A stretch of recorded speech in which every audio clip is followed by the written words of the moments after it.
بسم اللہ الرحمن الرحیم۔ حمل ٹھہرانے کا نہایت آسان اور مجرب قرآن نسخہ۔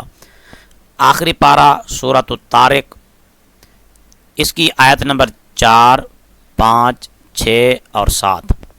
آیت نمبر 4، 5، 6 اور 7، یعنی پوری آیت نہیں، سورت نہیں، بلکہ یہ صرف یہ آیتیں لکھ کر کاغذ کے اوپر، کاغذ جو ہے کپڑے میں لپیٹ کر عورت کی کمر میں باندھ دیا جائے۔ جس عورت کو حمل نہ ٹھہرتا ہو، لڑکی کو، عورت کو، اور وہ اولاد کی خواہش رکھتے ہیں، تو یہ عمل کر لیں، انشاءاللہ نیک حیاتی والا صالح بچہ ہوگا۔ اگر حمل ٹھہرتا نہیں ہے یا ٹھہرتا ہے پھر ضائع ہو جاتا ہے، کچے بچے گر جاتے ہیں، حمل ساقط ہو جاتا ہے، تو یہ ساری پریشانیوں کے لیے، ساری تکلیفوں کے لیے نہایت مجرب اور آسان قرآنی نسخہ ہے۔ اللہ تعالیٰ کے قرآن میں تاثیر ہے۔ اللہ تعالیٰ نے قرآن مومنوں کے لیے رحمت اور شفا بنا کر اتارا ہے۔